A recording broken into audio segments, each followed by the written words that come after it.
I'm a foundation associate at the Peace Development Fund, and I'll be moderating our event today. For those of you that don't know, Peace Development Fund is a public foundation based in Amherst, Massachusetts, that works to build the capacity of community-based organizations through grants, training, and other resources as partners in human rights and social justice movements. And we're really excited for the opportunity today to hear directly from some of PDF's grant partners from our Decarcerate Rapid Response Fund. And in just the past year, since the onset of the COVID-19 pandemic, PDF has really expanded and increased our grant making through our Rapid Response Fund, providing 22 grants to grassroots organizations from all across the country, including in 16 different states. And our partners represent a wide range of issue areas, including housing justice, immigrant rights, LGBTQ organizing, criminal justice work, and youth-led educational initiatives. And all of them, like we all have been doing, are adapting to the challenges of the pandemic. And PDF is working to support these partners as well as our other partners with grants and trainings and other resources.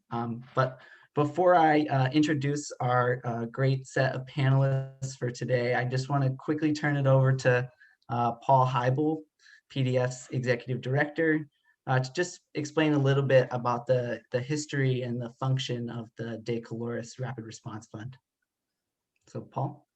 Well, hello, good afternoon, everybody. Thank you for jumping on the call. It's great to see everybody. And thank you, Brennan, for hosting and putting this together, and for all of you for the great work you're doing out there that we've been trying to support. So I won't take very long, but just wanted to say, and I'm privileged to be sitting here with Ray Santiago, who was a longtime staff member at Peace Development Fund and has been an organizer and a funder and involved in the public foundation world and moving grants and making money happen for the people for many years till he retired. I didn't give him permission to retire, but he retired anyway. And in the process of his retirement, we set up this Decarcerate Fund in his honor, essentially, to carry on in his name and the kind of work that we've been doing, the supporting grassroots organizing. So that fund is 4 or 5 years old at this point. And initially we raised, it took us a couple of years, but we raised $100,000, which we set aside as a asset which would generate income, and the income we would use to make these rapid response grants. And so that's the genesis and the origin of the fund. And there were a handful of donors who made that possible. And we've always want to appreciate that's how it happens at PDF. The individual donors make the money happen for us for whatever program. And in this case, there were folks who were appreciating Ray's longevity in this field and supported us to build that fund, and are still supporting us to build that fund and keep it robust. I won't say too much about the COVID period, but this last year we went from, basically processing 4 or 5 grants a year to the 22 that Brennan mentioned in his intro. And they weren't all for directly COVID related expenses, but in that environment, of course, they were in a certain, either obliquely or directly, getting people released from jails and prisons, getting, materials translated into multiple languages, all that kind of stuff happened. What we've been doing is what we call movement moment. So it's not emergency funding because you ran out of money and your budget, you weren't making budget. It was, and I apologize for a camera that has a mind of its own. The genesis was this is a moment that nobody saw coming, and certainly nobody saw COVID coming. So that movement moment was expanded to a full year worth of activity, and we'll talk about that. And thank you for the folks that are on here that are not reporting into us, but telling your story out to the world through this vehicle here. And really, we just want to say thank you for that, for your work, for allowing us to be your partner to get that work done. And going forward, we're rebuilding. We decided to dip in further into principal during the course of the year. So we ran the fund down below our normal our $100,000 benchmark. Plus the interest rates have been crazy terrible. So we kept moving money because we felt it was critical, and we would come back and rebuild the fund, and have had a couple of folks have stepped in and really helped us get there. So in the next 6 weeks, we're moving to the end of our fiscal year. We're going to regroup the fund. It's on hold for the moment because we had, because of the spending limits we had needed to go through.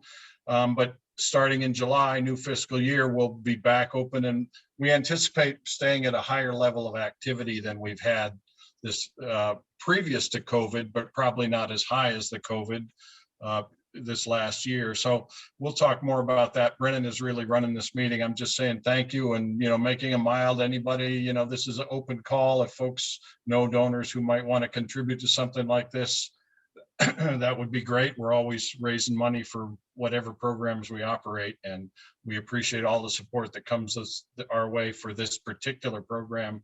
And with that, I want to say thank you, and I'll hand it back to Brennan. Thank you all for joining us.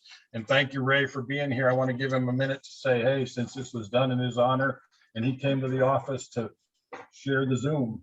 Well, first of all, I want to thank the staff for continuing this program. I also want to thank the projects, the grantees, for being available and being there and accepting whatever funds they receive from this project.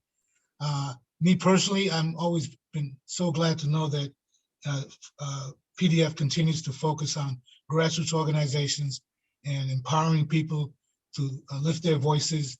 And I think the Decarcerate Fund is one vehicle that we use in order to make that happen. Thank you, Iva, for your kind words.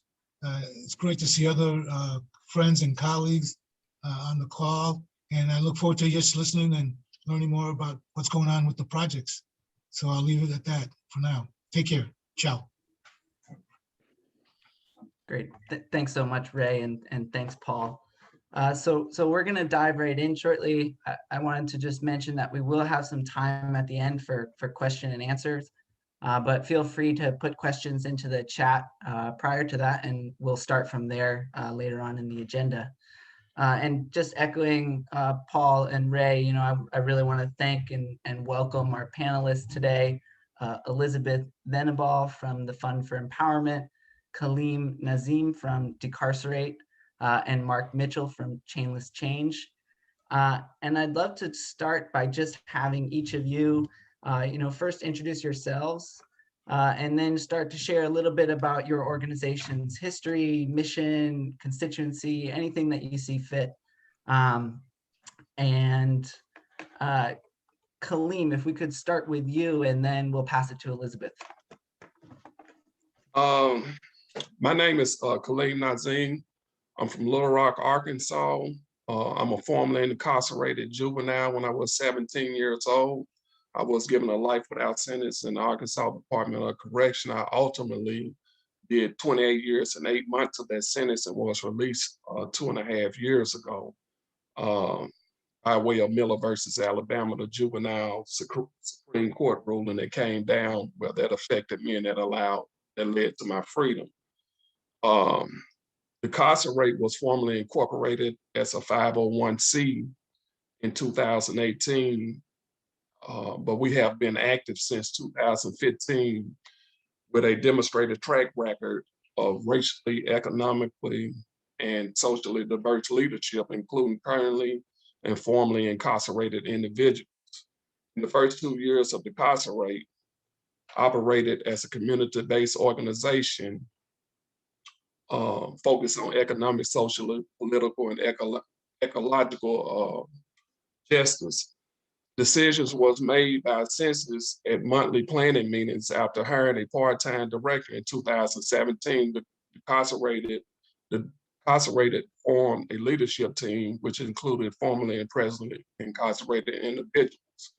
And I was a part of that leadership team. I started off when I got out for about 6 months. I organized with Decarcerated, was a board member, and then I became a a paid staff member. We are the only organization in the state of Arkansas that advocates for the abolishment of mass incarceration.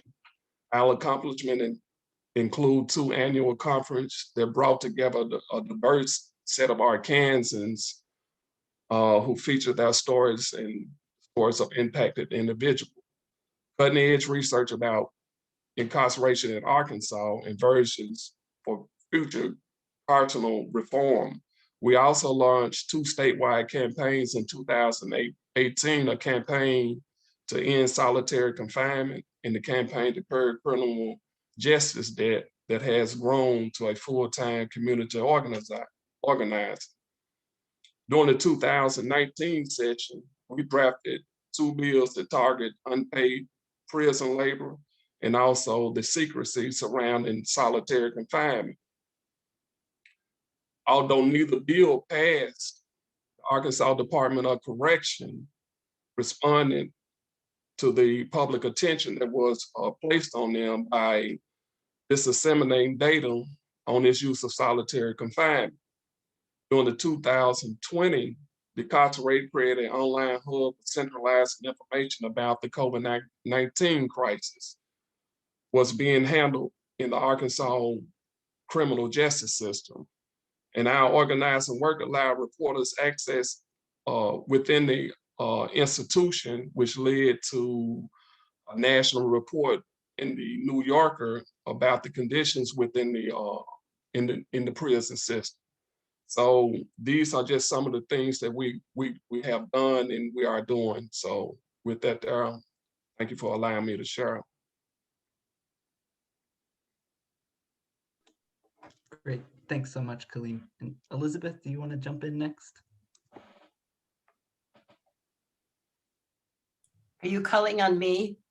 Oh, no, sorry, Oh, good. Elizabeth Okay. Venable, and you're on mute there. Yeah, sorry. Hi, I'm Elizabeth Venable, and this is Alicia from Fund for Empowerment. And what we do, we were founded in 2018 with the goal of decriminalizing houselessness in Phoenix, especially because there were rulings that came out of the Ninth Circuit, which said that it was both cruel and unusual punishment to criminalize people for sleeping and camping, as well as citations were unconstitutional under certain circumstances, and also seizure of property is the main issue, that one of the main issues that we've dealt with. But also in our tenure, there have been some pretty egregious responses to COVID-19 from, for example, the Maricopa County, which ran these outside lots that got up to radiant temperatures of 160 degrees. And people were literally dying on those lots. And we were able to get coverage from direct people's perspective of those deaths. But basically our impetus is to decriminalize through community organizing originally. And then also we built it as sort of a shell for litigation. So it's like a 1-2 punch. Oh, and our mission is basically to expand the capacity of people who are experiencing various types of oppressions to represent themselves in the public sphere and to speak their own minds, as opposed to being generally spoken for, although sometimes I break that rule. Yeah. I had the privilege of interviewing both of you for the previously in the grant cycle and different conversations we had. I wonder if you could speak a little bit. You told some pretty good stories, both of you, about the kind of the advocacy, how you showed up at City Hall and showed up at the police department. Talk about sort of the engagement, the combat you've been involved with the city over and the county over some of these issues. Oh, sure. Well, I would say we're some of the only people getting coverage on these issues. Yeah, we are pretty coverage, get a lot of coverage in those areas. Yeah, and we bring out people to city council, we bring out people to speak. We brought out 40 people once, 40 unhoused people to city council once, but it's a lot harder now that they're all on WebEx. And you have to pre-register everybody. It's very exclusionary. You have to have 1 million iPhone devices that work with the WebEx, and you have to triangulate them, and everybody has to be on a separate device. So it's a little tedious, but we do bring people out to meet with representatives. We've done that, and we are always at the city council. We're always on them. We're always doing demonstrations, especially around criminalization, deaths, heat relief, COVID, the lots, information, and we got like 10,000 masks. You know, we do a lot of different things, but the main thing is to raise the level of people's participation in the civic process, whether it's protests or just speaking to elected officials. So like, for example, Alicia, she's a rock star at speaking to elected officials. I know she And media, is. too. Yeah, yeah. Yeah. Thank you. Yeah, thanks so much to both of you. And lastly, Mark, would you introduce yourself and introduce us to Chainless Change as an organization? Sure. Thanks everyone for having me. It's certainly a pleasure to receive your support. My name is Mark Mitchell. I am the director and founder of Chainless Change. We are a recovery community organization that serves South Florida, Miami-Dade, and Broward counties. Our primary goal is to serve as a community of recovery, advocacy, and support for people who are negatively impacted by the criminal legal system. We specifically focus on people who have behavioral health histories, or at least 51% of those who engage with us are people who have behavioral health histories, because about 70% of people inside of correctional institutions are people who have histories of substance use or mental health conditions. And there are many more inside that have not had the privilege of access to diagnoses or clinical supports to know what they're experiencing, but often have experiences that resemble the symptoms of behavioral health. Chainless Change, we started in 2018 when we initially began. It was basically a few of us who wanted to do some work around incarceration and supporting people who return to the community after incarceration. I'm someone who entered into systems early on, foster care systems, the child welfare system, mental health systems, and eventually ended up incarcerated when I was 13, and I was supposed to remain there until I was 21. Through a lot of self-study and orchestrating, I was able to have that sentence overturned and was released at right before I turned 18 years old. But what happened for me was that I returned back to the community because I grew up in that system. I didn't really understand how to navigate the outside world. I had adult responsibilities, and I was definitely not prepared to be on my own. So I continued to cycle back in and out of the system. And because I knew that my experience definitely reflected many of the experiences of people in our community who was released, and there just was not any support, there was not any guidance, we were on a mission to figure out how to prevent that from continuing to happen. We initially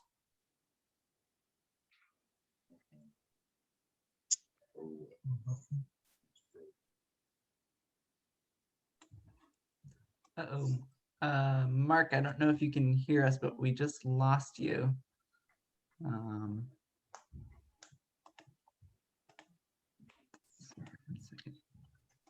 existed locally and wanted to try to fill those. And so we began to develop our programming to focus on providing support to people as they transitioned back into the communities. And while providing that programming and really honing in on being community driven, we found that there were lots of issues that existed around the criminal legal system locally, and to organize we needed to organize around those issues so that people who were most impacted could be a part of the transformation process for the systems that exist. And so we have a two-pronged approach to our work. Part of it is support, because we are working with justice involved people who have behavioral health histories. In order to effectively organize them, first, they have to be in situations where they're stable. And so we provide some supportive services, resource navigation through peer specialists. Those peer specialists are justice involved people who have also gone through the reentry and the recovery process and have been able to sustain themselves for at least 2 years after incarceration. And so they really work as credible messengers for the people that we're working with. We begin by developing a relationship and then trying to transition people into community organizing efforts. I know that we only had a few minutes, so I'm just going to talk about a couple of the things that we've done as an organization through our Proof Clinic, which is under our Community Advocates Mobilizing for Power program. We call it CAMP. We actually have provided legal advocacy education, self-advocacy education to over 200 people locally. And over 90 of them have actually successfully been able to resolve their criminal woes on their own, just with our guidance. And then there were additional 70 who we were able to connect with our local legal advocate, who is a board certified attorney, to help resolve those concerns that they had, such as probation, fines and fees that prevent people from accessing voting, as well as driver's licenses and occupational licenses in our state. In addition to that, we do a lot of civic engagement activities. So we work to get justice involved people first informed about the civic process, and then engaged in activities locally. And so we've hosted quite a few Unlock the Vote events. We spearheaded a campaign to register that ultimately registered 1,000 justice involved people after the passage of Amendment 4. Amendment 4 was a bill in Florida that allowed people who were previously disenfranchised to access voting. Our legislator did something really funky. After that bill passed, they said that only people who did not have outstanding court date could vote. And so we joined with other community people who were impacted by that legislation, and we sued our governor.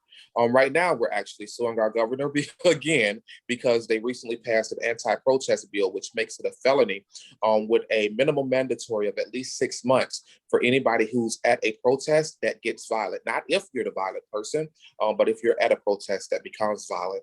And so it really is to chill protesting and really prevent people from exercising their First Amendment rights. I'll press the brakes right there. I know that there's going to be more time to talk about the work that we're doing, and I'm looking forward to it. Thanks so much, Mark, and thanks to everybody. Yeah, and I think maybe just to build on that, I think now we'd like to kind of go a little bit deeper in hearing from you all about how your organizations have been responding to the COVID-19 pandemic over the last year. Curious to hear what some of the challenges have been, but also maybe some of the successes or breakthroughs or opportunities that have arisen from the pandemic. And also, if you could speak a little bit to sort of why you sought out rapid response funding from Peace Development Fund and how those resources supported your organization. And maybe this time we'll go in reverse order. So we'll go right back to you, Mark.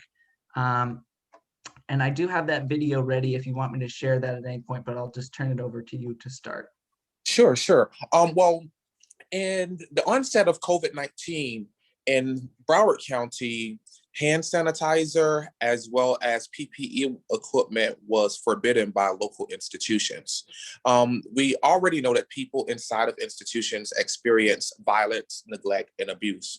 The reports of that became overwhelmingly more common once COVID-19 actually became an issue that our local government was ready to acknowledge and recognize. And so Subsequently, we started to organize, one, to ensure that people inside had access to PPE. We had some people donate 5,000 masks to give to the institutions, and the jails refused to accept them. And so the only thing that we knew to do at that moment was to protest. We started to get out in the streets. We started to meet with our legislators, to meet with local decision makers, and target our sheriff, who was responsible for ensuring that people had access to PPE equipment inside of the institutions. We were successful after a couple of weeks. We also started to develop a rapid response warm line where people inside of the jails could call us so that they could report incidents of medical neglect. And also we wanted to better understand whether or not people were being tested, what precautions were being taken, etc. And so that rapid response warm line quickly turned into about 500 people who were in constant communication with. And if you all know anything about communicating with people inside of jails, those calls are expensive. There were $12 to $15 for each call, up to 30 minutes. And so we quickly ran out of funding, exhausted all of our budgets, and had to figure it out. And so we're really grateful for Peace Development Fund for coming in and supporting some of our efforts there. In addition to that, we started to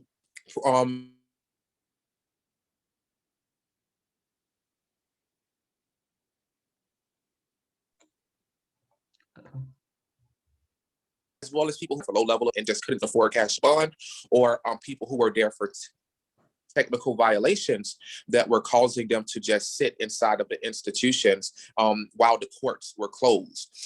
We met with our chief judge in the county, the state attorney, the public defender on a weekly basis for about 3 months. And we also protested every 2 weeks during that same period.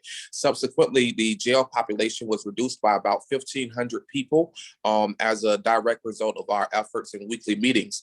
The calls that we were receiving from the warm line, we were taking those names, kind of sorting through those people to see who would qualify with under the criteria that was established by our courts or by our chief judge and public defender to get folk on a rocket docket and ultimately released. The work that we've been doing is certainly something that's unique in our area. There's not a lot of folk working around these issues, especially for people who have behavioral health conditions. And it's really critical, I believe, because there's a facility here that's been under Department of Justice investigation for 30 years. There's a consent decree that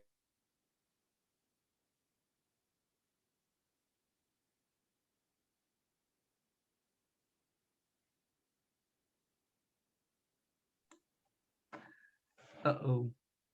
Mark, we can't hear you right now. We lost your audio. Uh-oh. Did I lose everybody? Can you hear me? We can hear you again now. It just blipped out there, but Okay, so it's clear now?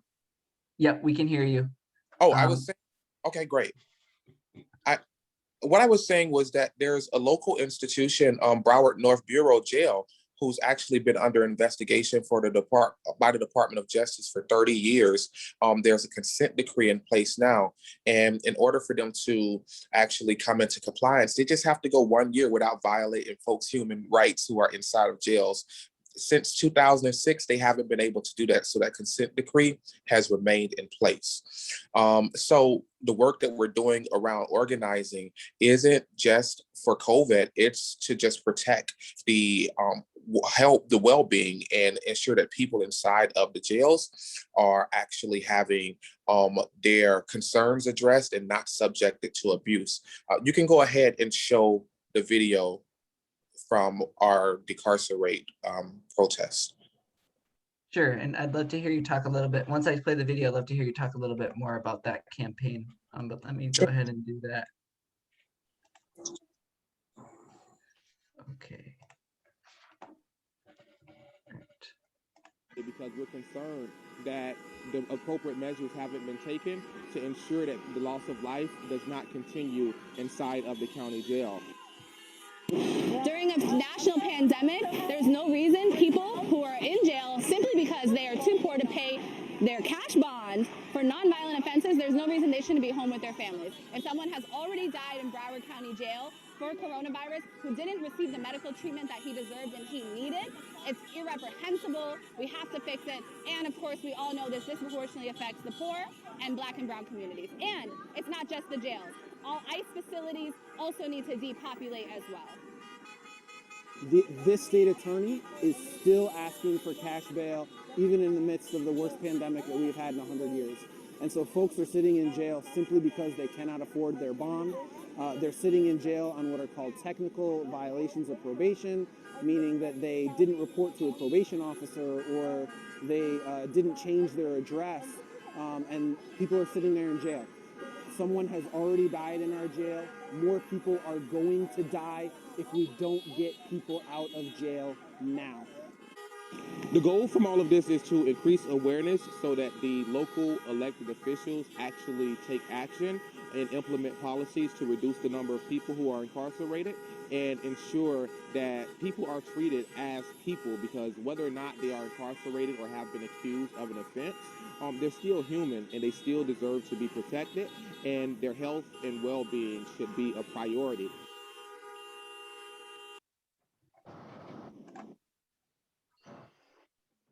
So that video is from early on when we were doing our Decarcerate Broward protest. Of course, we were still trying to figure out how do we do direct action while maintaining appropriate social distance and honoring all of the CDC guidelines that were in place. So we adapted and created mobile protests, or started doing mobile protests. I'm sure we didn't create them. We would do them down in front of the courthouse, the state attorney's office. We call that place the intersection of oppression. There's the state attorney's office, the courthouse, as well as the public defender's office there. So we'd go down there and we'd protest it so that they couldn't focus, and so that people inside of the courthouse as well as the jailhouse, that station right there, would know that we were present. It's a great place to get media attention because it also prevents people from, prevents local corrections from adding more people to the jail population. As long as we're down there, they can't come through. So we do that for hours at a time on a bi-weekly basis. And once they started negotiating with us to kind of establish some terms under which people would be released, the first thing they were saying, hey, can y'all stop the protest? It gets annoying. It disrupts our day. And so we know that we were doing a great job, and we didn't stop. We weren't stopping. We continued probably for about 3 or 4 months. And then kind of moved into other strategies. One of the things, like I said, that happened locally as well is that now it's a felony to protest. And so the mobile protest helps us to circumvent that as we work to develop more online presence and like click to action engagement. Someone had died inside of that facility because of COVID-19. They weren't testing. The jail releases information about the number of people or the number of cases that they found inside of the jails. But they weren't releasing accurate data because they weren't testing everybody who was saying that they were impacted or that they experienced symptoms. In fact, people were being punished and moved into kind of a quarantine where they were locked down 24 hours a day and didn't have access to phones, etc. And so we had to do a lot of advocacy around that. And we're still doing a lot of advocacy around this issue. Most recently, we're really engaged in trying to uplift the name of Kevin Desir. He's someone who was inside of Broward County jails with mental health conditions, and he was beaten to death by the officers. It's not an uncommon occurrence. This has happened 3 times in the past 4 years. In addition to that, 2 women have been give birth inside of that same institution. They gave birth alone with no medication, no medical support. And so the work create increase community awareness and just try to find ways to fight for liberation. And I'll stop there and pass it. Great, thanks so much, Mark. Elizabeth, I'd love for you to jump in now and just again kind of describe a little bit about how Fund for Empowerment has been adapting to the COVID-19 pandemic, some of the challenges, some of the successes, and then also you know, how rapid response funding from PDF sort of supported your organization. Sure. We've looked at a lot of policy responses to COVID-19, especially with funding that came to address issues raised by the pandemic. And some of that funding was allocated for outdoor lots. Some of that funding was allocated towards the Phoenix Police Department. They went to a variety of different places of which we've been critical. But what we do is what we've done with our Peace Development Fund resources was we did a number of demonstrations, 2 of which I believe were in the media, and they highlighted 500 deaths on the streets of Phoenix in the prior year, and that includes coronavirus, but also includes heat exposure and overdose, and I'm gonna say heat exposure again. You know, it's pretty bad. And we also we reported like the first coronavirus case in the local shelter, and That was not provided to the people that they were allowed to come. oh yeah, they weren't telling people about They it, were. telling the residents about it. Throughout this, we've all been looking at the Phoenix Police Department's response to criminalization, especially as they had to respond to Martin v. Boise and Lavon v. City of LA, which are the 9th Circuit rulings that have great impact on criminalization of homelessness or houselessness. And so we focus a lot on information, getting information out, and we do demonstrations, and that's what would lead us to getting the Peace Development Fund and using our Peace Development Fund funding was we want to increase our visual presence when we do these demonstrations. And one of the easiest ways to do that is to have a screen printing set up, because if you can burn images into it, you can create almost whatever image you want and whatever message you want. And so we have been sort of slowly acquiring things, and Peace Development funding really allowed us to finish off acquiring it. So we have like a full set of screen printing equipment. And also we put out t-shirts that said homes not jails, and we printed posters. Yeah, a lot of posters. It's pretty awesome to have that set up, and it's really an investment in the organization's capacity to do more visually dramatic actions in the future. And it was funny because when we were asked would it make a difference in our huge budget of like 30,000 for us to get this driver response funding, and I was like, no, it will boost the production values immensely if we get this funding allocated to improving our image and our images, and that makes the media work so much better if you can provide images that are compelling for people. And so we did some compelling events with the Peace Development Fund funding. So I don't know if that's good enough. Oh, that's great. Yeah, thank you so much for sharing. It's great to hear. Yeah, some of the tangibles in terms of where dollars can go and how that can lead to a sort of helping with turnout and helping with visibility in the media and in your community. So really appreciate you sharing. And people feel really respected when they get new t-shirts too. Yeah. When they know people have spent money and time, and considered them, like we've given out t-shirts a bit. And every time people are very happy to have them and wear them, and it's like respect too, to give people nice new things. I think, that they can promote on the message on themselves and identify with, and things like that. So Yeah, totally. And I love that way that it kind of builds on that long tradition of the intersection of arts and specifically screen printing in political movements. And so, yeah, that's great. Thanks for sharing with us.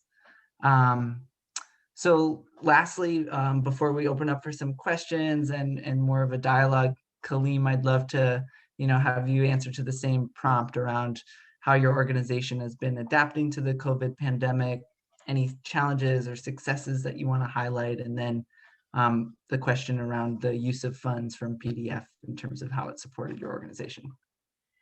Well, I just like to say, like the rest of the country, we at Decarcerate had to do a lot of pivoting around COVID-19 crisis. Use emergency fund to expand and mobilize our digital platform. We use some of the funds to increase the basis access to key decision makers such as the governor and legislators.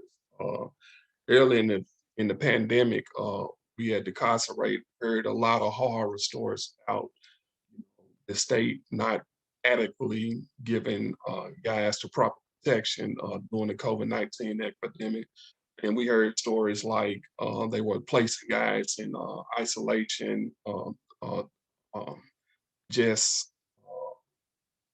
single man cells for not cells, but holding pens for days, and telling the officers if they get tested, if they tested positive for COVID-19, that as long as they're not showing any symptoms, they still can come to work.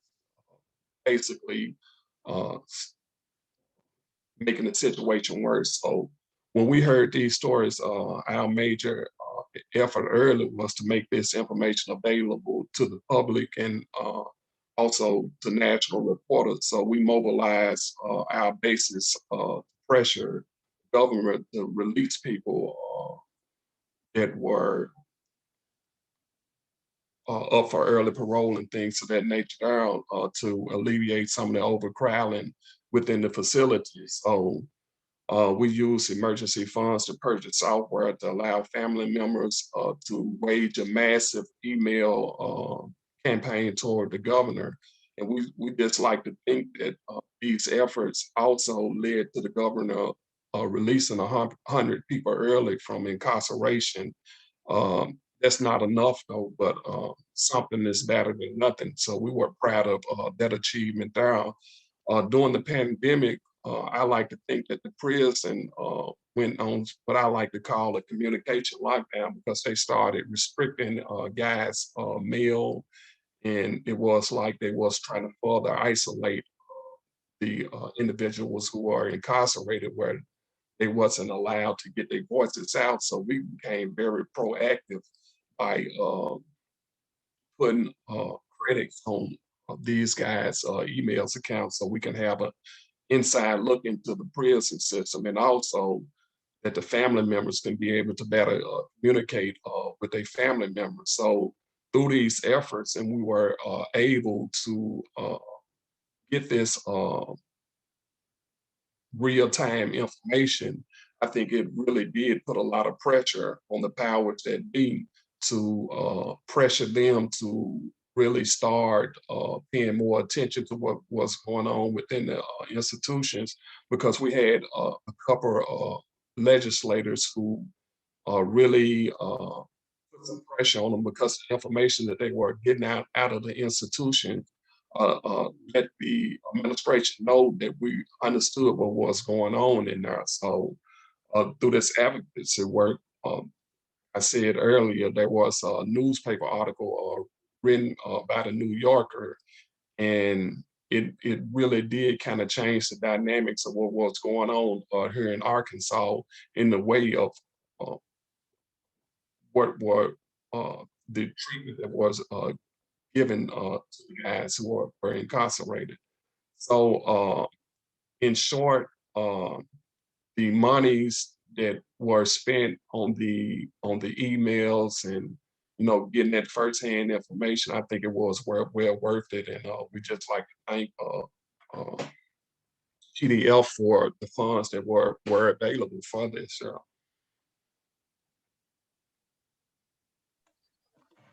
Awesome. Thanks so much, Kaleem.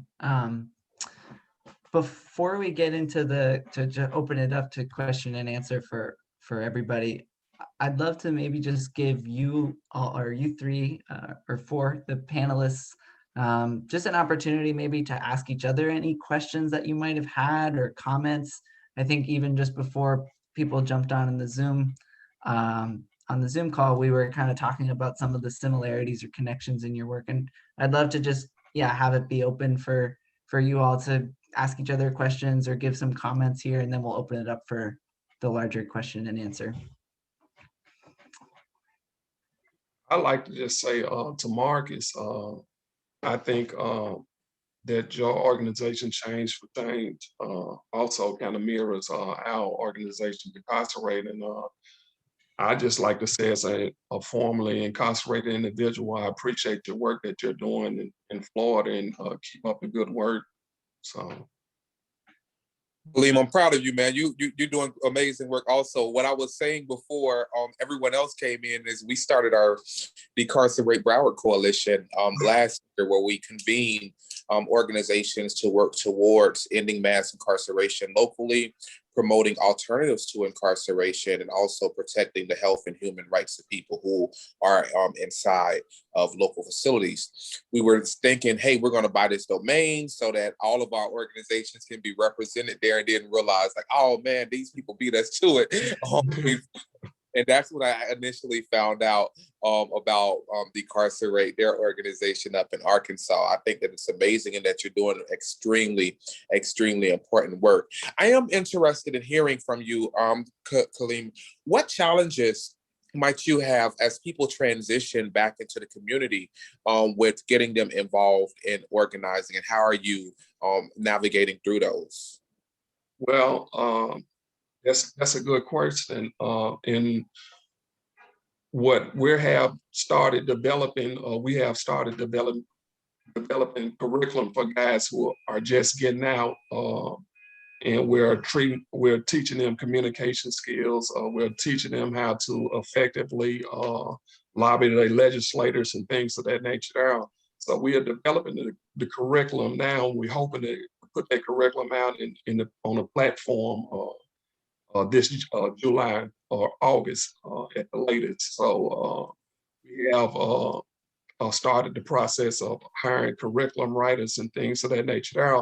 And we went about it by interviewing guys who are still incarcerated, also formerly incarcerated individuals, and asking them basically what were their needs, And as I transition back into the society after serving 28 years, I was blessed to have a wife who, really kind of, in a sense, I don't want to say care me, but kind of hold my hand through the whole process, because it was a lot going on. I had changed my name since I had been incarcerated. When I went to get my driver's license, when I went to the Social Security office, when I went to get my Social Security card and things of that nature, there was a process within itself, because here in Arkansas, they give you the bare minimum to really, when you get out, they give you discharge papers and a $75 check, and that's it. You're on your own.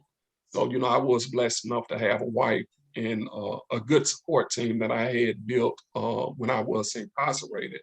And like I was telling the guys before the call started, the director of this program, he just come down to the prison system and visit me.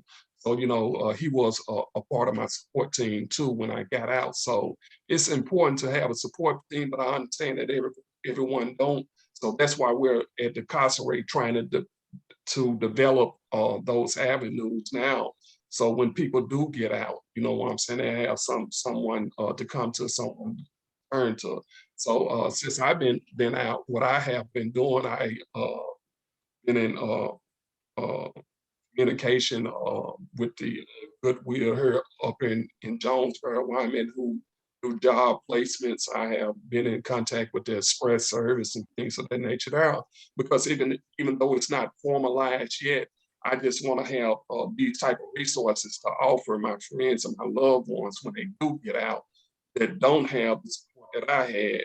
So we at Decarcerate, we are in a transitional process of developing different programs that I feel is truly needed. So, and I hope I answered your question. Yeah, it does answer the question for me. We're constantly thinking about, the dynamics that kind of play into when you're trying to get people engaged in organizing who are also in some sense receiving services from you, right? Mm-hmm. Because there's like this power imbalance when you're doing service delivery compared to the mutuality that you see amongst organizers. And so we're just constantly trying to process how can we ensure that people feel empowered to go out and challenge these injustices while also addressing the fires that they're in right now, because most of the folk we work with don't have these support systems in place. I personally didn't myself. And that's what we're developing. We're really trying to develop a pool of individuals who are directly impacted, because I feel that the people who have lived through the experience can better change the conditions that they live through. So we're in the process of doing that there, because I understand that a lot of times things don't get done because of a lack of information, because that goes from a political perspective all the way to just the fundamentals of life.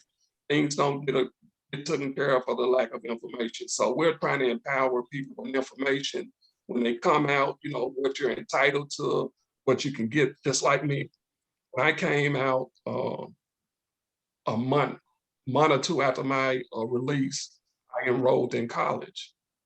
I graduate next month with an associate's degree in HVAC.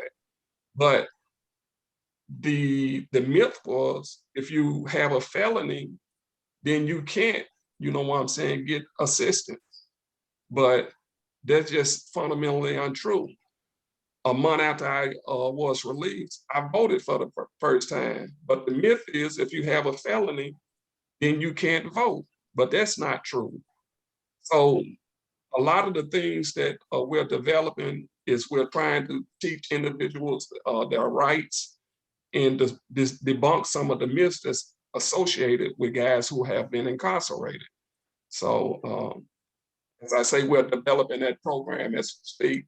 We're getting curricular writers. We're developing curricular writers to write the curriculum for the programs. It's a lot that need to be done, and it's a lot that we're doing as we speak. Yeah, I definitely understand that lot that need to be done and how challenging it can be sometimes. Thanks so much for sharing. Yeah, thanks both of you. And Elizabeth, I'm curious to kind of bring you into this conversation in the same kind of question of, how do you sort of work to, bring people experiencing houselessness, into your organizing and into leadership in your organization, and what some of that looks like on the ground in your community? Well, one of the challenges we had is we couldn't stop doing in-person things. And that puts people at risk. But we also were probably distributing more masks than anybody out there, and people were actually using them, that it actually may have reduced risk for that short period of time for some individuals. But that's the biggest one. We do a lot of flyering to get people out to meetings. Generally we have open meetings, and then when people show like interest and want to work on it, a commitment to wanting to work on it, then we do a lot of one-on-ones, or single conversations with single individuals to build strengths or leadership or different capacities. And then one of the way we keep them in communication is we give out phones sometimes to critical people, but you have to assume that like people don't have phones, or you're gonna wait a little bit. You're not necessarily going to be able to find everyone every time, but you try to cast a net out, with the flyers and with other things you give out to interest them.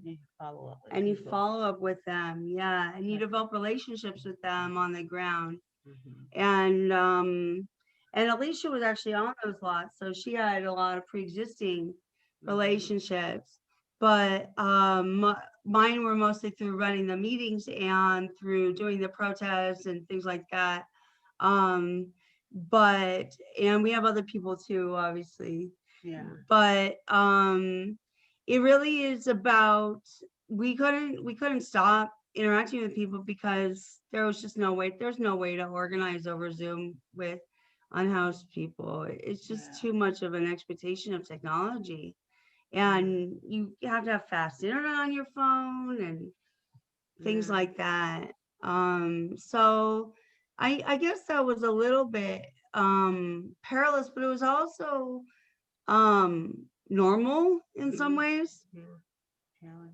Yeah, it was a challenge, but it was like normal organizing in some ways, and we didn't have to adapt in some ways to the constraints, except for when we were dealing with the city and their constraints, and that placed limitations on what we were able to do in terms of mobilizing people with, it's hard to have 25 different devices, whereas you can get 25 people to show up, a mile away if it's really prescient,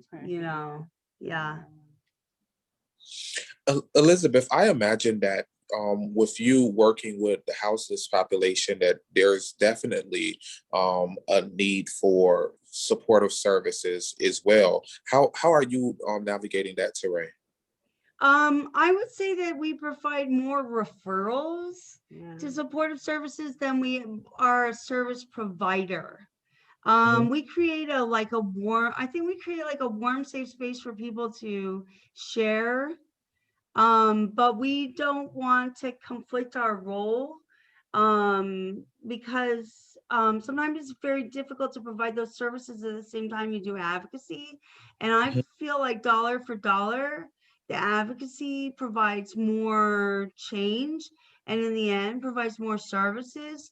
But I think you have to advocate for them. What we do is we try to tell people what the barriers are, like in city services or in other areas. We try to get a lot of input from people about what barriers they face with current systems, and try to convey that to people who are in positions of authority, or the Arizona Housing Coalition is interested in our stuff about barriers, things like that. Yeah. It's difficult though, because you want to help people, and it's painful, right? Like to not help people, but at the same time, there's nobody else doing our stuff in peace. Yeah. Well, yeah, it's the same for us in our area. Like, people focus on certain parts of the population that we're working with, but we're the only folk who are like exclusively working with justice involved people who have behavioral health conditions. We're certainly the only community-based organization that's doing in-reach inside of the jails, and we have folk inside the jails that we're working with, so we've been able to kind of organize in there as well. But we also forced our way in there. A part of our protesting last year was putting our phone number up and screaming our phone number out, so people would start calling and out to us. But what we're finding is there's just so many needs for supportive services as well. And I think that it makes it really challenging for us to do that work in a meaningful way without having some kind of an ability to help our participants or to get stabilized, right? And so are you finding that there might be a lot of overlap between houselessness and people who are justice involved in your area, Elizabeth? Oh yeah, and then part of it is because they have these predatory policing practices that criminalize elements of life, which are unavoidable when people are houseless.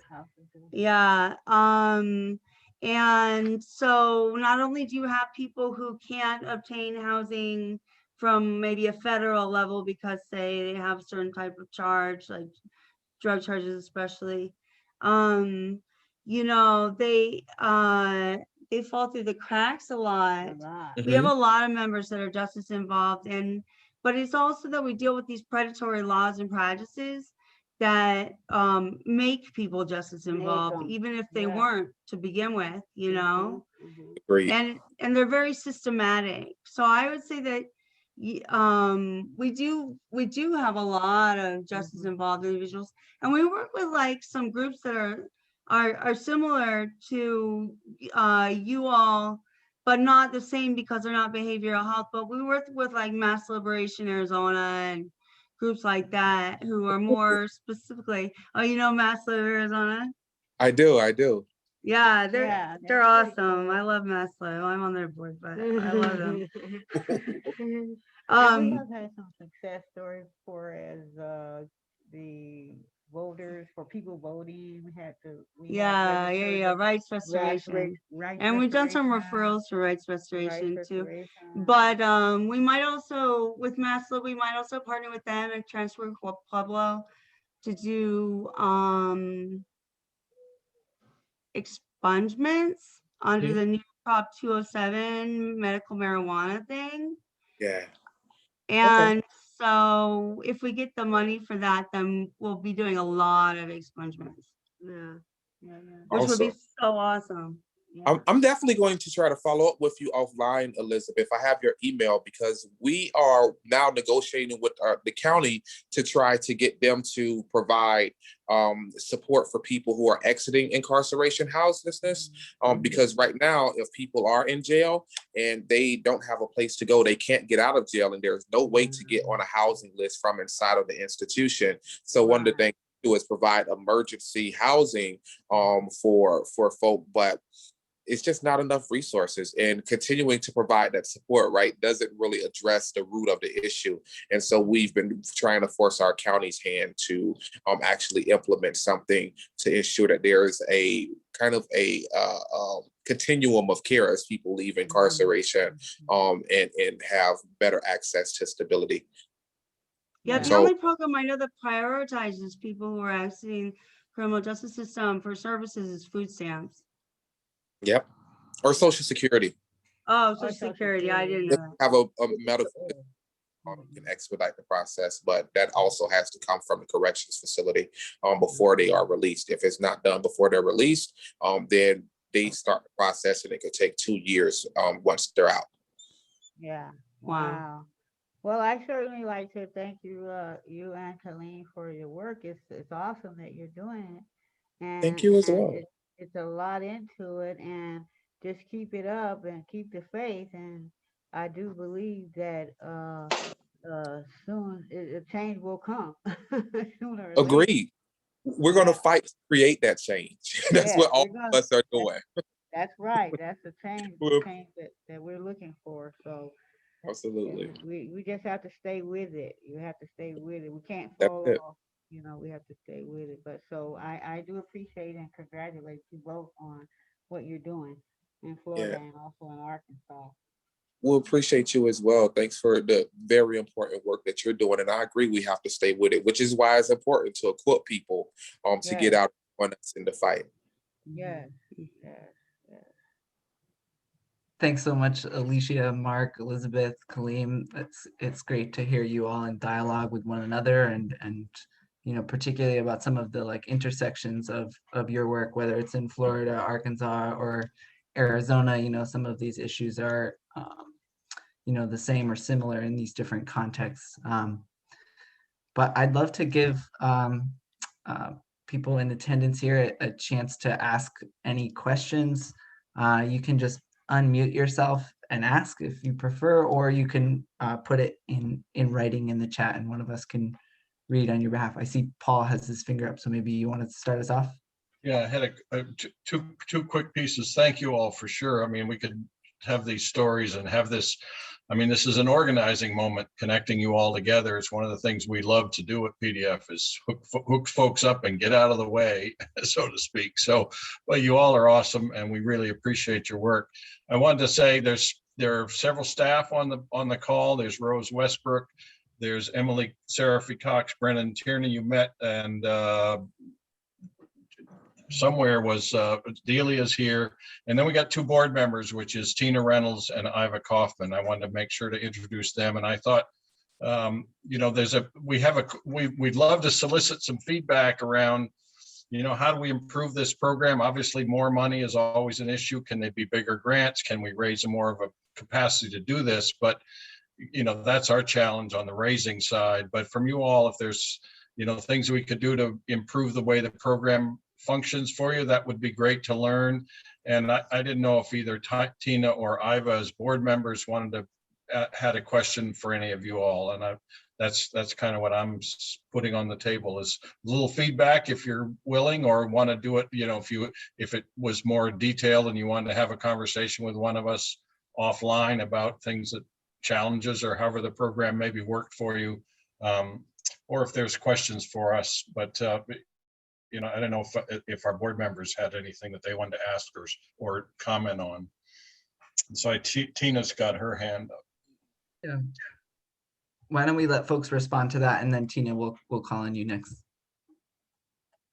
So you know, is there a feedback loop? Is there things we could learn from you all, and so forth? And it won't affect your funding. It'll improve your funding. This is not a hostage. It's not a hostage question. Now, Alicia, you and I are going to have to talk.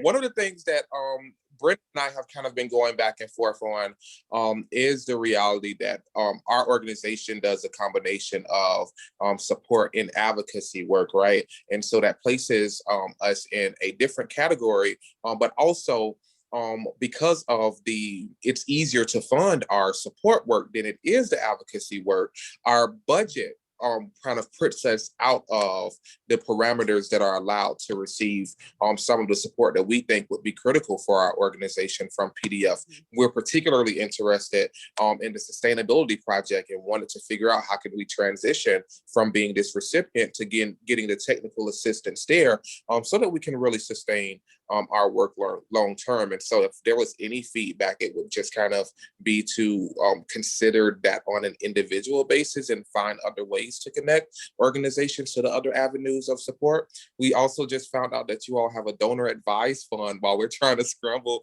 to get organizing resources. And so I think kind of just, you know, if there's ways to make that more available, that information more available to recipients, and maybe even do some warm handouts or warm introducing people who are chairing those different projects, that would certainly be helpful.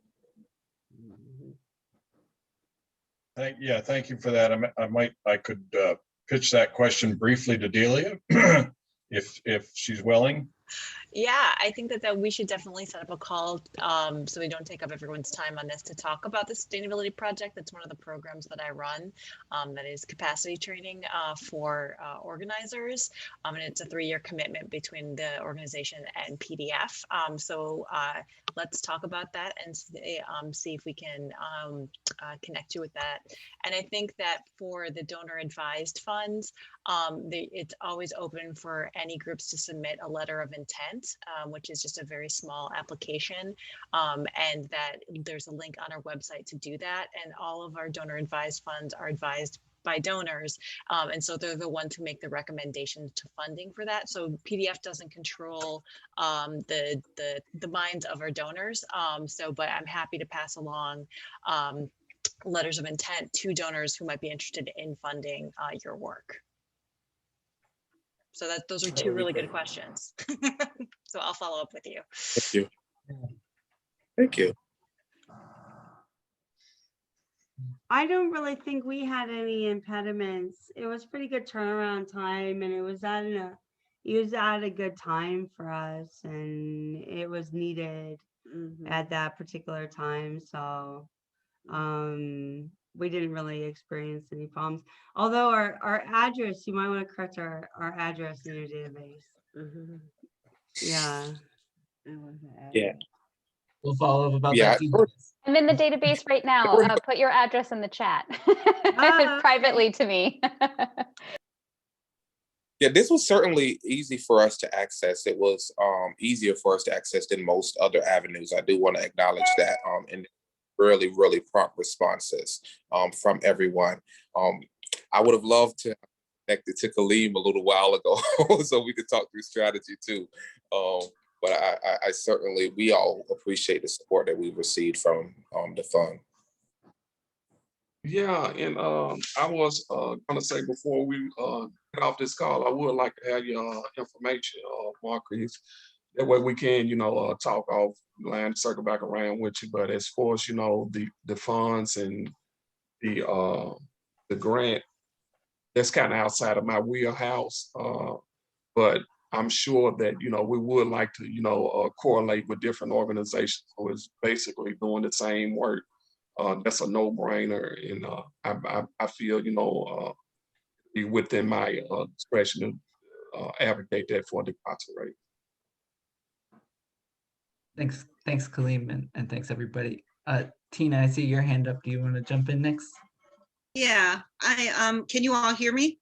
Yes. Wonderful, wonderful. Well, this has been a wonderful conversation. It's so good to see you all and put faces to the work.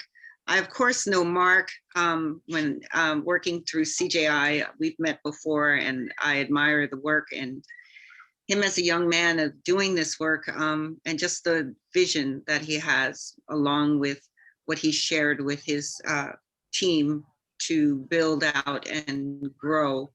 I just want to point out what you all have said, and just paraphrase. I think that it's important, Kaleem, because you mentioned having resources or information about other grantees that you could find that we may be funding, that you could identify that are doing the same work, or there's some intersectionality within and among the work that you're doing, so that you can connect with them, because we are about supporting the movement at large. And so connecting all of our grantees up, possibly sending a list or something like that, I'm sure we can think about how we could connect you all so that we can make that happen. PDF has been a partner with our grantees, and that's who we are. And we make the relationships, or extend the relationships or the possibilities of those relationships, and step back, because we know that it's important for you all to lead and have your voice in the direction of how it is that you want to see the movement grow and move. And so please get in touch with us and let us know what your needs are. Make a list up. Don't think it's too far reaching or, impossible, because everything is possible. So we may not be able to do it right now, but there are things that we can do, and let's figure out what we can do so that we can strengthen the movement. So definitely make a list up and send it to us and let us know what those thoughts are. If it's around an application, if it's around, how you read Pivot now that COVID is coming to an end, which it really won't end, but how are we addressing these things as an organization or a foundation, and how is it that you see us supporting you as we now come out of this, right? Because it's important. My question is, how is it that all three of you are addressing trauma and healing and radical self-care of your staff? So if you can share with me, how is it that you are addressing trauma and healing amongst your community and radical self-care amongst yourselves? We're coming out of a really deep, oppressive, and very sensitive time. I know myself as an individual, and I don't want to turn it on me, but I'm thinking about like my hesitancy about taking public transportation or, going certain places. How do we now pivot again, right? And bring ourselves to that place of healing with all that's gone on in the world, plus healing from COVID. How do we heal? How do we offer assistance to our communities? And how do we offer radical self-care to ourselves? I think self-care is very important. And what I try to do is at least 3 times out of the month, just unplug from my phone, the TV, the internet, everything, and just, focus in on myself and appreciate, blessing of freedom. And sometimes I find myself just sitting in my backyard. I recently have become somewhat obsessed with gardening and doing my flower bed and things of that nature there. And I just say that that's a form of self-care. But I understand that, and I recognize, what I'm saying, some of my triggers sometimes. The other day, I was eating like some catfish, some fries, and some coleslaw. And I just was eating it. And all of a sudden I had this vision of me eating Jack Mac, and that was one of the things that we ate in prison. And I immediately recognized that and said that there was, I kind of attribute to some of that residue still coming out from my incarceration. So I think it's just very important when we talk about self-care, be very conscious and cognitive of your own personal individual self, because I'm a firm believer that you can't help others until you help yourself. And when I got out of prison, I used to always say this saying that free people free people. And, and I adopted that saying from, how they say that hurt people hurt people. Well, free people free people. And that's how that keeps me motivated to do the work that I do. Because I feel that once a person is truly free, he want to see others free. So that's part of my self-care, but I know it's a big job also. And you got to, even in doing the work, you got to know how to step away from the work to take care of yourself. So I always make it a priority when I find myself having these moments to step back, take a deep breath, and really just, look at life in general, life as a whole, being able to just go outside at night and look up at the sky and see the stars is a form of self-care for me, because for 28 years, I remember 20 years of my incarceration, I hadn't been outside at nighttime. So for me to be able to wake up at 2 o'clock at night and walk down the street and look up in the sky and see the stars and breathe the night air is a form of self-care for me. So that's how I practice self-care with myself, and also, really with others by telling my story and giving them an opportunity to really experience the breadth of their freedom. So I hope I answered your question. Thanks. Excuse me. Thank- Oh. Yeah, excuse me. Colleen, have you ever went back into the prison to share with the ones that's still incarcerated? No, and that's one of they won't let me back in the prison as of this time. And I really don't know why, but I have went to the county jails to talk to the juveniles within the county jails. And it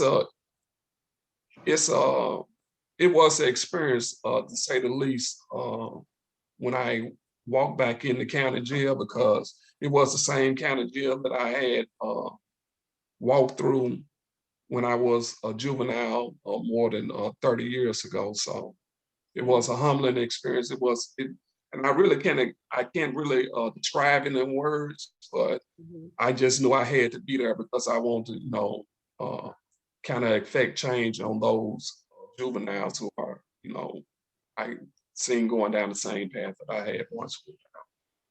Okay, thank you. To answer your question, Ms. Chino, of course I admire and respect you, and you have such a powerful presence. I just want to acknowledge that here. what we've been doing is being really intentional about scheduling self-care time for our team, and also making resources and information available. Because we work with a population of people who have histories of behavioral health, as well as lots of other trauma that they're working through, we thought it was extremely important to ensure that everyone had access to healthcare that was easy. And so we've done that for all of our team members. In addition to that, we have our co-reflection on a monthly basis that we do as a team to kind of just work through stuff. We decompress.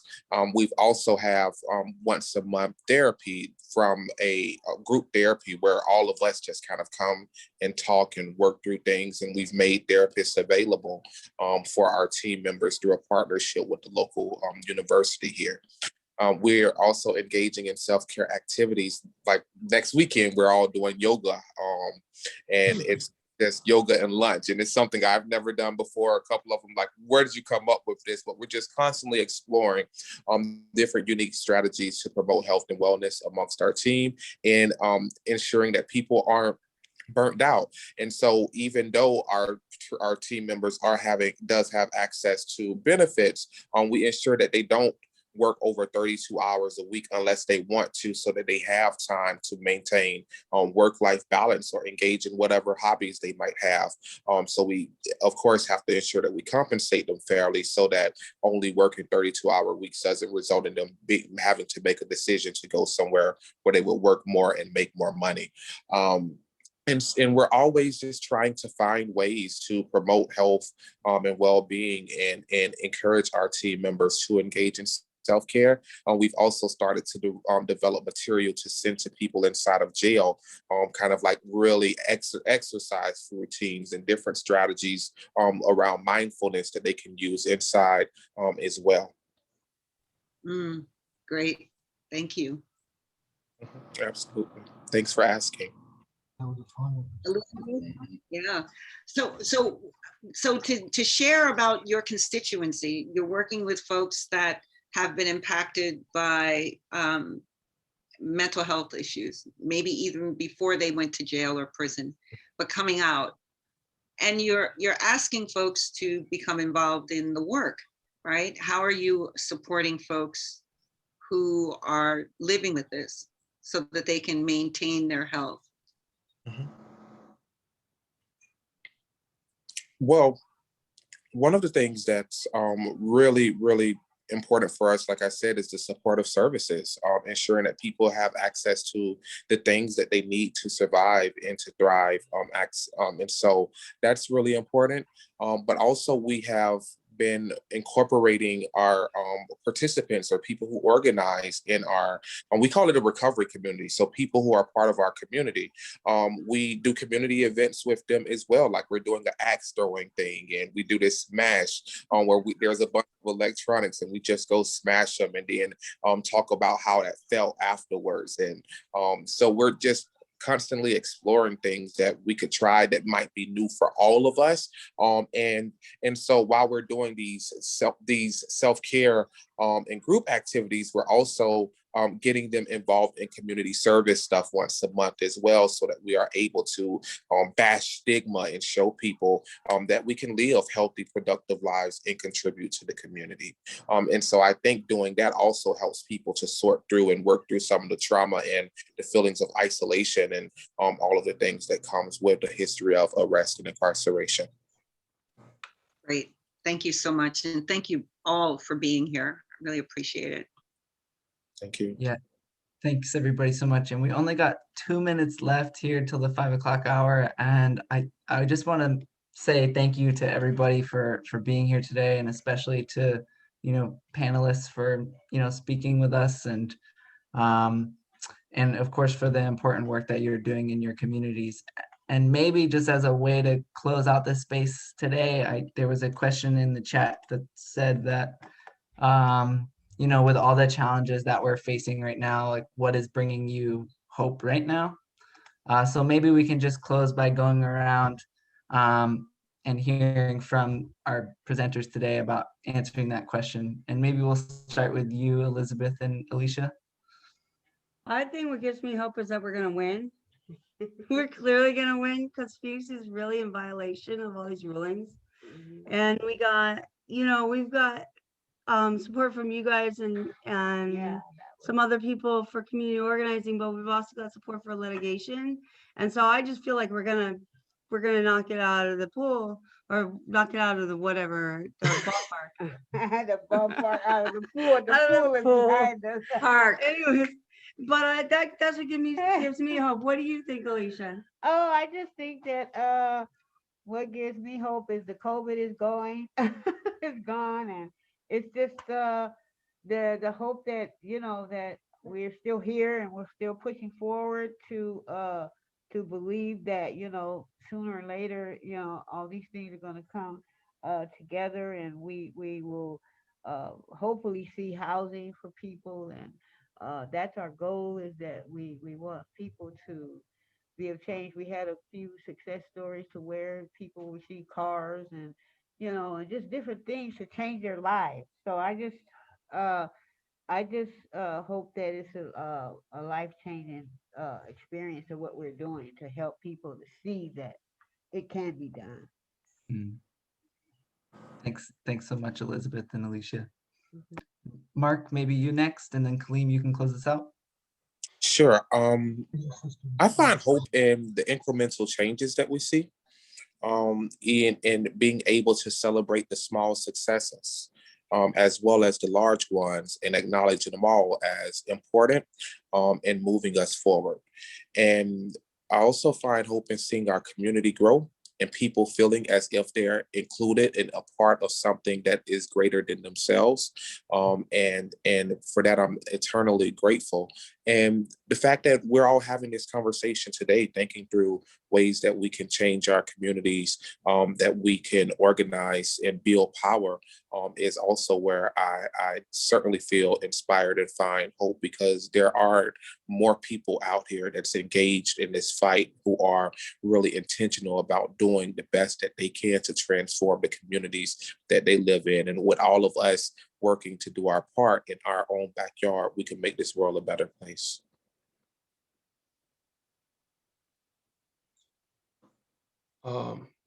In answering that question, I have to reflect on the George Floyd demonstrations that happened this year and last year. I found a lot of hope in it there, because I seen so many people came out and decided that they were not going to be practicing turning their heads. And this was very inspiring to me, because I live in a part of Arkansas that's predominantly white. And when it all happened, it was like, we're gonna have this protest. And I was expecting to see, a lot of Black people show up, because we was highly upset about it. But when I seen the amount and the magnitude of the white community that showed up, it was very, it inspired me, because I had, just in all honesty, I had misread my community. And when I seen that, I said, man, we're gonna be all right, because people are no longer practice in turning their head. So I feel very hopeful for that, and when we talk about mass incarceration and the ailments that, what I'm saying, hunt our criminal injustice system, I know if we can get the word out there of what's really happened behind them bars, that, what I'm saying, the same people who came out in protest would come out, what I'm saying, in protest against the atrocities that are happening within these systems of oppression. So I'm very hopeful about that. And I know with organizations that we see today on this platform, and the people on this platform, as long as we, as Marcus has said, as long as we do our part, and no matter how big or how small that is, if everybody contribute just a little bit, we'll be able, to overcome this beast of oppression, incarceration, systematic racism, and so forth and so forth. So I'm hopeful. I'm hopeful in you know, as Brother King said, that the arc of justice, you know, it bends toward with justice. And I know I butchered that saying, but the more arc it bends toward with justice. So I'm hopeful. So. Brennan, can I say something really quickly? Yeah, sure. My go name ahead. is Liz Ogilvie, and I serve on the board of Gardening the Community, and we were the beneficiaries of a capacity building grant several years ago and got a lot of technical assistance. And I found my voice and became, I don't say this immodestly, but just a badass fundraiser and organizer. And I am so encouraged. I'm moved to tears listening to all of you, because particularly Kaleem, you're articulating what everyone has said, talking about their work, Miss Elizabeth and Miss Alicia. And I'm sorry, I'm flipping through the screen because I don't want to miss anyone. The other brother who was speaking, you know, as an emerging elder, I have worried, not just about Black people, but because it sits in this seat, systemic racism, you know, was born of Indigenous and us. And it's like a wound. It just keeps bleeding and bleeding, and it's a scab that keeps knocking off. And every time you bump against it, it gets worse. All of your words today have made me feel encouraged in a way that, and I'm in Massachusetts, and I'm from the South. And the land of the liberals, I will tell you, is not that liberal. I'm just down the road from where PDF is. And I put in the chat that you inspire me, but Brother Kaleem, like you, I too have worried a lot about us, even though I've been in it all these years and I'm staying in it. To hear you put into words what you've all put into words over this whole story, that we are going to be okay. I'm an old mother of a young child. You might have seen him when he came in to hug me. He's a big Black and brown boy. And I think to myself all the time, what is the world going to be for him? I want you to know that I will not forget your faces. And I don't make a lot of money, but I know Miss Rose from other work, and I'm going to reach out to her. And I pledge to support each of your organizations monthly, as long as I have income. It won't be a lot, but when you get my little gift, I want you to know that there is a little, almost old Black lady thinking about you and holding you up and praying for you and counting on you to make that arc bend. And I'm sure that you will. And I'm so very, very grateful. Thank you. Thank you so much, Liz. Thank you. Thank you, Liz. We love you. Thank Yeah. you. Thanks, everybody. Take care. Thank you. Absolutely. Thank you all. Thank you all. Yeah, Thank thank you. Thank Thank you. you so much for the opportunity. It was We so love great. you guys. We love you guys. We'll be following up with more. Mhm. Okay. Don't forget that Stay list. connected. Stay connected. Stay Stay connected. connected. I don't even want to hear leave me. Don't forget that list. Okay. Believe in yourself. I Go think for it. I think I just met a new family. Okay. Thank He said whatever he Bye, puts everybody. together, no one can put us under. So thank you. Bye. Thank you. Take care. Bye, Alicia, Elizabeth.